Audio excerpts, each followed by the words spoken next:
Luis Miguel Castilla, director ejecutivo de Evidenza Instituto, está con nosotros. Señor Castilla, ¿cómo está? Bienvenido. ¿Qué tal, Valeria? Gracias por la invitación.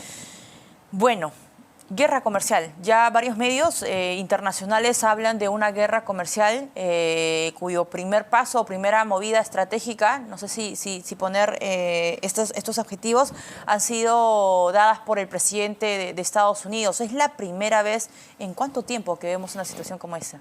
A ver, creo que hay un antecedente más reciente, que es en el primer gobierno de Trump. Él hizo un incremento arancelario focalizado a China y a algunos productos en particular. Pero lo que ha ocurrido el 2 de abril es algo que es muchas veces mayor en magnitud. Algunos indican de que una medida similar, un incremento en los impuestos, porque acordémonos que el arancel es un impuesto a la importación, no se daba en casi 60 años.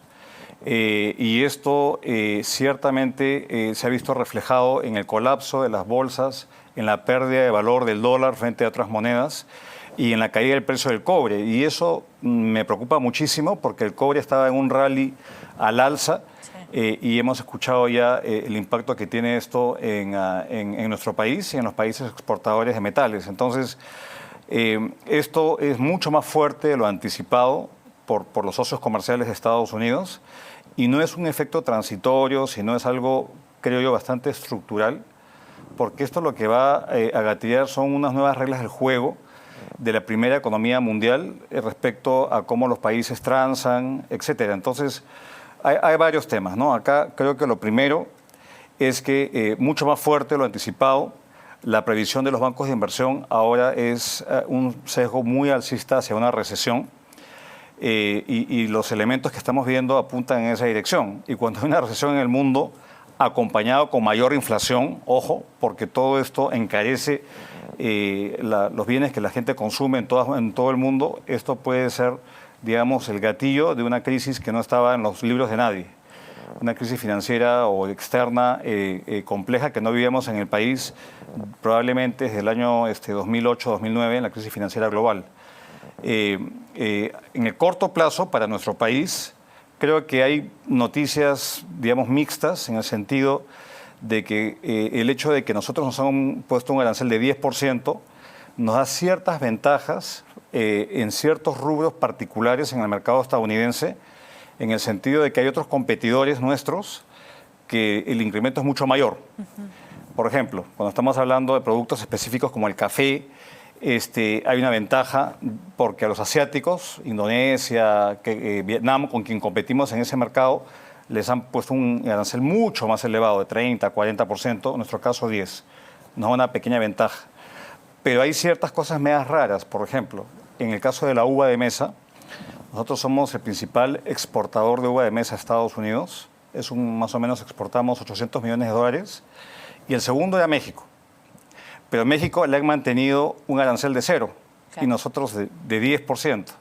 Entonces hay una pérdida de competitividad para los que exportan uvas de mesa al mercado estadounidense. Entonces van a haber este tipo de efectos, algunos positivos, oportunistas, otros negativos. Pero a mí lo que me preocupa francamente, Valeria, es que esto nos pone nuevamente en un entorno externo sumamente incierto, y donde esto puede pasarnos pues una factura en un año preelectoral. Eso. Y yo no veo que esto sea un tema, digamos, momentáneo. Y lo otro que me preocupa es que el acuerdo comercial que teníamos, que nos daba un marco de seguridad para alentar inversiones, pues se ha visto vulnerado. Y los americanos han sido muy astutos porque han dicho que vamos a poner 10% como arancel, digamos, base, y han puesto un listado de cuestiones que ellos quieren que el Perú digamos, haga cambios. No les gusta los gobierno, por ejemplo. Ellos quieren que hagamos más en términos de controlar la piratería que hay, las violaciones a la propiedad intelectual.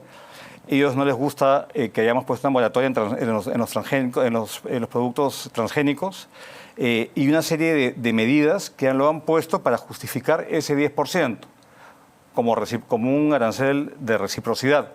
Porque en estricto senso nosotros no le cobramos nada a las importaciones que vienen a nuestro país. Entonces, una mezcla de oportunismo para poder negociar ciertas cosas, lo cual me parece que desvirtúa el comercio internacional y el libre comercio, y nos pone en una situación, digamos, que puede haber represalias, como de hecho ya lo están habiendo en otros países, y se comienza a hacer una especie de efecto dominó que acaba afectando el crecimiento mundial. Entonces, creo que esto es una de las crisis más serias que yo he visto en los últimos años, y esto puede arrastrar al mundo, no en el corto plazo, pero en la medida de que esto se vaya trasladando al sector real de la economía a través del comercio internacional. Usted ha hecho referencia a lo de JP Morgan, que ha elevado al 60% la probabilidad de una recesión económica en Estados Unidos. Y también tenemos las respuestas de China, Francia ya ha hecho lo suyo, la Unión Europea también, respondiendo en el mismo nivel del arancel que ha interpuesto Donald Trump. Los tres gobiernos o voceros de estos países han sido muy frontales con las consecuencias incluso que esto podría acarrear. En el Perú, con respecto al PBI, ¿esto tendría algún efecto en el PBI? Usted ya ha hecho referencia también al año preelectoral. A ver, si uno se fija, por ejemplo, en la estimación que hizo el MEF de pasar de un crecimiento de 3% a 4%, un mayor optimismo en la proyección oficial, uno de los factores que mencionó el ministro en su conferencia de prensa fue el impulso de las exportaciones con nuestros socios comerciales. Y que esto iba, digamos, en parte explicaba por qué se iba a crecer más. Entonces, ese elemento ya no va a estar presente, que básicamente explicaba un tercio o más de un tercio del incremento de la proyección de 3 a 4%. Y eso en un escenario relativamente, digamos, bastante con el mundo estable y benigno, porque hay una segunda afectación, Valeria, que tiene que ver con las tasas de interés. Las tasas de interés se van a mantener elevadas porque hay mayor presión inflacionaria. De hecho, la persona que habló antes ya menciona respecto a lo que la Reserva Federal ha dicho. Ahora la Reserva Federal va a tener que debatirse entre qué hace respecto a controlar la inflación, que hay ahora expectativa de mayor inflación, porque todo esto es inflacionario, y evitar una mayor recesión. Si allá se sube la tasa de interés, ¿qué pasa en el Perú? Si se sube, todo va a ser en función de cuál es, en general, si se sube la tasa de interés internacional, se encarece pues todo el financiamiento en el mundo. Pero hay un efecto cambiario que va a depender del diferencial entre la tasa de interés de Estados Unidos y nuestra tasa de interés, la del Banco Central. En tanto hay un diferencial a favor de Estados Unidos, los flujos buscando rendimientos se van fuera del país a Estados Unidos, buscando ese rendimiento diferencial. Y esto puede complicar, digamos, el manejo monetario del Banco Central, que no va a poder reducir la tasa de interés como se esperaba, porque no quiere tampoco alentar una excesiva, digamos, cambios en el tipo de cambio que respondan al rendimiento de tasas, al diferencial de tasas, que es lo que ocurre en estas circunstancias. Yo creo que lo que vamos a ver es una situación, digamos, que cambia la política económica del país para hacer frente a esto. Lo que haría sentido es bajar la tasa de interés nuestra para justamente hacer que la economía resista cualquier menor crecimiento por el lado externo, pero al reducir la tasa de interés puede aumentar esa brecha que hay, y esa diferencia lo que hace es que aprecia el tipo de cambio, digamos, americano, y deprecia el nuestro, y eso puede ser inflacionario también. Entonces es una especie de juego medio complejo, y lo cierto es que no sabemos si es que esto acaba acá, porque hay represalias. China ya anunció lo suyo, Europa lo suyo. En nuestro caso, digamos, sería un contrasentido pensar que vamos a aumentar aranceles a Estados Unidos, porque nos estaríamos disparando a los propios pies. Y porque, claro, porque muchos de los bienes que importamos, bienes de capital principalmente, vienen de Estados Unidos, y eso encarecería el costo para la empresa, para los consumidores nacionales. O sea, eso no tiene ningún sentido. Y esto, a su vez, puede no acabar acá. Acordémonos que hubo ya un anuncio hace unas semanas de un asesor muy cercano al gobierno americano. Por lo de Chancay. Por lo de Chancay. Y hasta ahora eso no ha sido, digamos, materia de conversación por ahora. O sea, estamos pasando un poco desapercibidos porque si ellos pueden decir, ustedes son los de Chancay. Correcto, de hecho ya lo anunció el señor asesor del Departamento de Estado, el enviado del Departamento de Estado para América Latina, el señor Mauricio Claver Carone, ya lo anunció. Entonces yo creo que hay que ser muy cautos. Yo he visto la carta, por ejemplo, que ha mandado la Cancillería y el gobierno a través de la embajada. Ajá. Me parece que es una cauta apropiada, una carta cauta, apropiada para decir, oye, conversemos, somos amigos. Que caracteriza mucho a la diplomacia peruana, ¿no? Correcto, pero no vayamos, digamos, a ponernos en bandejita y digan, usted es así, a ver, veamos. Que no solamente el listado de las cosas que no le gustan a los americanos, que piensan que son políticas que discriminan a sus empresas, sino que digan, bueno, ustedes tienen que cortar la relación con los chinos, cosa que, No, digamos... sería tremendo. Claro, sería tremendo, no creo que tengan esa capacidad, pero se puede enfriar esa relación de no manejar adecuadamente esa relación bilateral y hay obviamente intereses muy puntuales. Los productores de palta, por ejemplo, están muy preocupados, nuestros exportadores de palta, a Estados Unidos porque competimos con México. Y México por ahora tiene un arancel cero. Claro. Entonces, ¿qué pasa con toda esa oferta que ha perdido competitividad? Me llama mucho la atención eso de México porque recuerdo que cuando Estados Unidos anuncia ciertos aranceles a México, hubo una conversación entre la presidenta de México y la Casa Blanca vía telefónica y se quedó en stand-by esos aranceles. Podría ser de repente, y estoy especulando, que previo a una conversación, a un consenso, se haya decidido poner 0% a México y podríamos nosotros optar por una vía de conversación, de consenso, de entendimiento? Bueno, yo creo que, hay 3 países en el mundo a los cuales no se ha mantenido en cero, digamos, o que no han sufrido un incremento arancelario. Los 2 principales socios comerciales de Estados Unidos, México y Canadá, que conjuntamente suman más o menos como 35% de las exportaciones hacia ese país.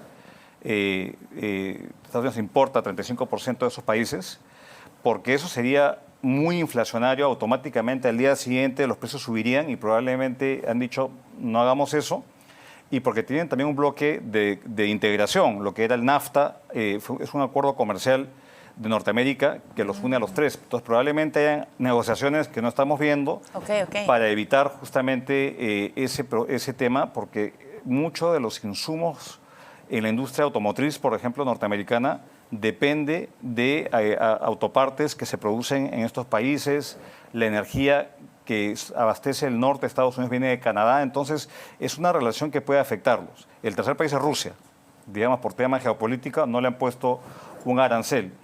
Pero esto, digamos, si es que se quedara por un tiempo prolongado, México con 0% de arancel y nosotros con 10% en el caso de la palta. Es un desbalance, ¿no? Digamos, es un desbalance muy, muy grande.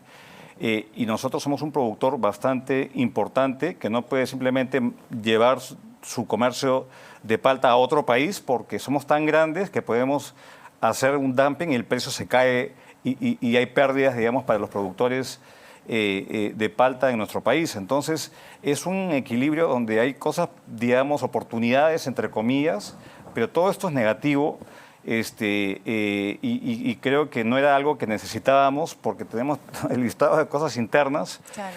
Y una cosa adicional que a mí me preocupa, Valeria, es que el Congreso, que ha convocado un pleno económico, se aproveche de esta situación para decir Perú entra en crisis, entonces ahora vengamos con todo el listado de retiro de CTS, de medidas mercantilistas, populistas, aprovechando, digamos, a río revuelto ganancia de pescadores y creo que esto no es lo que requerimos en este momento. Entonces hay que ser, digamos, no hay que exagerar porque inicialmente el impacto va a ser acotado. Me preocupa la caída del precio del cobre, pero esto probablemente va a ser muy volátil. Ajá. Pero hay que prepararnos para épocas de vacas flacas y ese es el riesgo. Y el tipo de cambio hoy cerró a 3 soles con 68, ayer 3 soles con 67, el incremento fue, de hecho hubo una caída entre miércoles y jueves, pero hoy creció ligeramente, 3 soles con 68. Usted hacía referencia también al tipo de cambio. ¿Cómo se va a comportar el dólar y a qué responde el comportamiento, no? A ver, el tipo de cambio es un muy buen termómetro de cómo le va a un país, pero también refleja temas coyunturales. Entonces, creo que lo que está influyendo en que el tipo de cambio se haya apreciado, porque acordemos, se había fortalecido mucho la moneda llegó creo que a 3,60 hace pocos días. 6,2, ajá. 3,62. El precio del oro se ha disparado Sí. y eso es porque es un activo de refugio. Ok. Entonces hay una demanda muy fuerte del oro y eso hace que las divisas entren a nuestro país. Ajá. Primer punto. Segundo es que estamos en época de pagar impuestos y el pago de utilidades a los trabajadores en planilla es ahorita mismo, entonces se demanda, digamos, esto influye, digamos, en una apreciación del tipo de cambio, pero por otro lado tenemos el impacto que va en la otra dirección. El cobre cae y eso automáticamente significa menos divisas y finalmente el tipo de cambio es el precio de equilibrio entre oferta y demanda de divisas. En general yo creo que si el mundo se debilita, hay menos comercio internacional o se interrumpen las cadenas de producción y hay un efecto parecido al de la pandemia, en este caso originada por Trump. Lo que hace esto es que va a entrar en general menos divisas y eso va a hacer que el tipo de cambio pierda valor, o sea, que el sol pierda valor Y suba. y suba.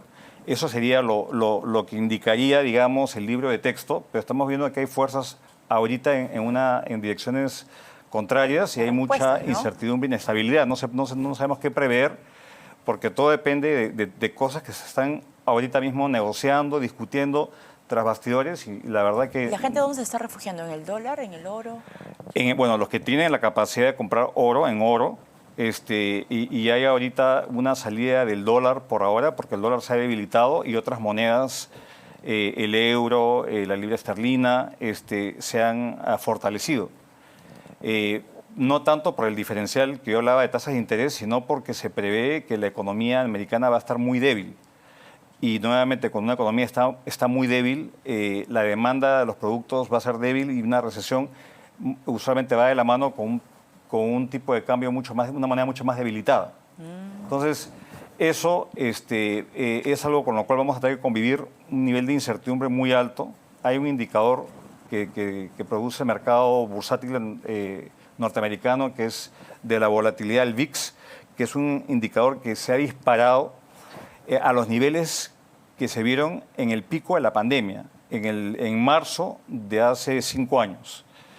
Cuando estalló el confinamiento, estamos viendo el mismo nivel de respuesta de los mercados ante este shock tan fuerte que ha provocado el gobierno de Estados Unidos. Entonces, nuestra preocupación no va tanto por el tema bilateral, porque eso al final es una cosa manejable. Tenemos una oferta exportable grande con otros países, Sí, ¿no? TLCs con otras partes del mundo. Somos un país diversificado, a diferencia de otros, pero estamos entrando en terrenos muy de agua movediza e inciertos, porque dependemos de lo que pasa en el mundo. El precio del cobre cae, nos afecta. Afecta la recaudación de impuestos a la renta futura, afecta las divisas, y afecta muchas actividades que dependen, pues, de tener mercados externos. Claro. Bueno, a esperar cómo se reconfigura esta Así es. ecuación, Y señor Castilla. con tranquilidad, pero siendo bastante claros de que se vienen épocas bien movidas, lamentablemente, en el mundo y hay que agarrarse. Muy bien. Luis Miguel Castilla, director ejecutivo de Evidenza Instituto, estuvo con nosotros. Amigos, hacemos una pausa y regresamos con más.